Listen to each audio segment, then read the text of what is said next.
The British Council has been operating in Sri Lanka since 1949, and our work is mostly informed by research. So we work with young people in Sri Lanka to challenge gender stereotypes, to model equality, and to lead change in their communities. We use English language as a gateway to open doors to further education, to employment, and to public speaking that can have applications across all aspects of modern life.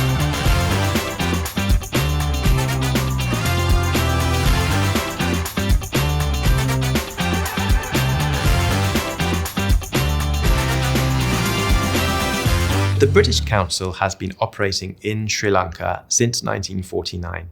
That's about 77 years. And our work is mostly informed by research wherever possible. In this area, we conducted a major piece of research looking at 7 countries: Sri Lanka, Pakistan, Nigeria, Ethiopia, Poland, Vietnam. So I think, broadly speaking, there are 3 ways of looking at this question. How do we translate policy into practice? How do we take English as a gateway for opportunity for girls? And how do you look at really big topics like climate change and the intersectionality of that with gender? So the research report I just mentioned demonstrates that policy is not enough on its own. Implementation is key. Through our work, we embed gender equality into teacher training, into education systems, and into community projects so that it's there across society and across our work. Thinking about English as a gateway, we've prioritized giving opportunities to girls from disadvantaged backgrounds and help them to use their English. We use English language as a gateway to open doors to further education, to employment, and to public speaking that can have applications across all aspects of modern life. The third topic I mentioned was climate and gender and the intersection there. Through the Educating Girls for Climate Action program, we've managed to reach over 100 girls in Colombo, Jaffna, Kandy, and Matara. And this British Council program has really broken new ground. It's a new partnership for us with the Girl Guides Association. And I've been really impressed, really thrilled to see some of the activities, some of the projects. It's just been a delight for me to see the happiness in the girls as they go about beach cleanups in Matara, in Colombo, and to see the enthusiasm with which they have used their newly found English skills to articulate climate and climate change in the projects, in their drawings, in their creative outlooks, and their approach to dealing with the climate emergency.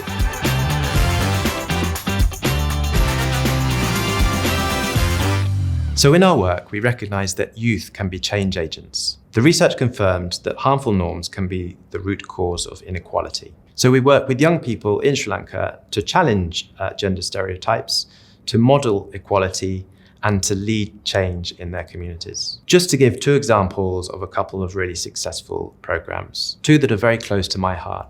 One is called English and Digital Skills for Girls' Education, and the other, Educating Girls for Climate Action. English and Digital for Girls' Education, or EDGE, as we like to call it, developed the skills, confidence, and empowered these girls so that they became change makers in their local communities. The Educating Girls for Climate Action project, which was a partnership with the Girl Guides Association, developed skills in leadership, resilience, and climate action. So in both of those projects, we embedded equality in how we delivered the programs. Making gender equality an everyday part of teaching and teacher training embeds it into systems. And we had applied that approach to both the Educating Girls for Climate Action and the EDGE programs. And the results have been truly remarkable. And they were inspired to think about the language of climate change, which across the world is still English. So we built up their fluency in how they could communicate and their confidence in public speaking on the subject of climate change. And in coastal areas, there was a strong focus on marine conservation, which aligned very closely with the donors' priorities. This was a donor-funded program, which was looking specifically or helping to raise awareness of the importance of clean oceans for humanity and the world around us. Through these programs, we embedded gender equality And that was an important component of the delivery of both EDGE and Educating Girls for Climate Action.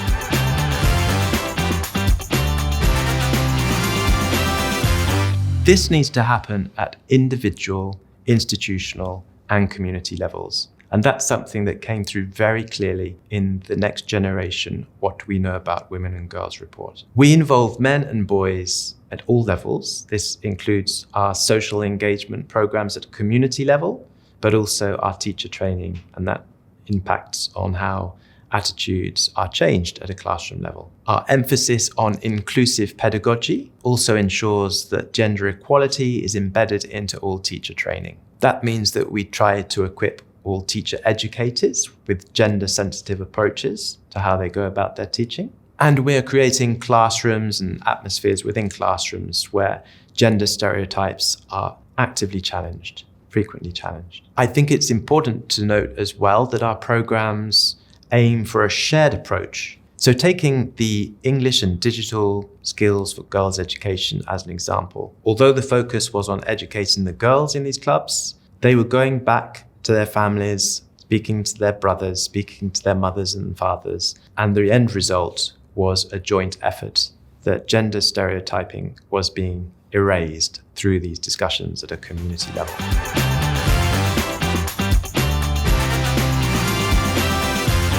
Coming back to our EDGE program, the English Digital Skills for Girls Education, that program established 100 clubs, over 100 clubs in 5 districts in Sri Lanka: Nuwara, Munaragala, Puttalam, Colombo, and Dambulla. Over 2,000 girls benefited from participating in those 100 clubs in those 5 districts. And we developed the leadership skills of 100 what we call peer group leaders. So the peer group, it means that the leaders of those clubs may have been 18 or 19 years old, and the club members would have been perhaps 13, 14, 15, 16. So there's not such a big age group gap. And our research showed from our monitoring and evaluation of that project that very small gap between the peer group leaders and the girls in those clubs was a very effective model, that they looked up to these teenage peer group leaders and respected them. And likewise, there was a lot of mutual respect between the two. And that really helped, I think, with the learning. The girls learned very quickly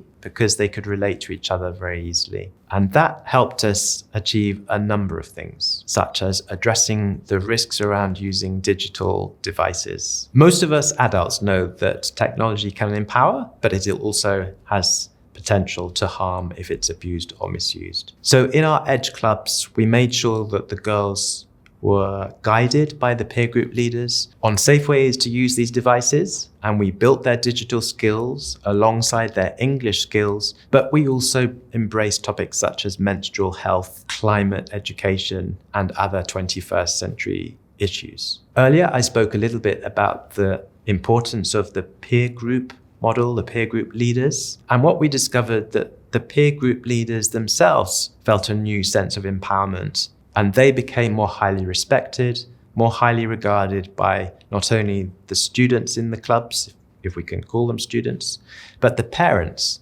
of those girls who looked up to these peer group leaders as very credible role models who were guiding their girls in their communities. I think it's also important to note another dimension to our work. So the British Council is an international organisation. So we draw on our international connections to link Sri Lankan youth, both young men and young women, with peers around the world through projects such as COP27, COP28, COP29. We've sponsored delegates to travel overseas or connected them at a regional level. And we've organised conferences such as an International Youth Climate Ambassadors Conference for South Asia, where we've invited young women and men from Nepal, from Bangladesh, from India and Pakistan to convene here in Sri Lanka. And all of that has really helped us to tackle gender stereotypes and to further our ambitions around equality.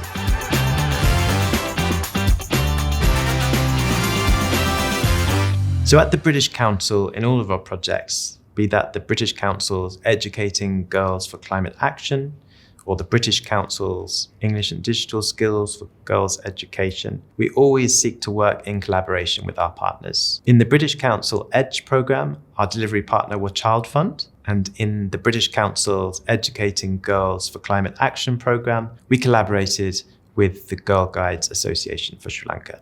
We always work at the British Council with our partners to co-design programmes and projects with communities, to protect and celebrate cultural heritage, but also to challenge harmful practices. British Council international exchange programs, by their very nature, help to broaden perspectives and encourage peer groups to connect with people, and that will help to broaden minds and perspectives in terms of challenging outdated perceptions, perhaps looking again at gender norms and gender equality more carefully and more closely, and empowering women and girls to speak up and giving them the opportunities that perhaps in the past they might not have had. Connecting young people, educators, and creatives with global peers helps to build solidarity as well. By embedding gender equality into education, teacher training, and cultural spaces, we ensure that gender equality becomes part of Sri Lanka's cultural fabric.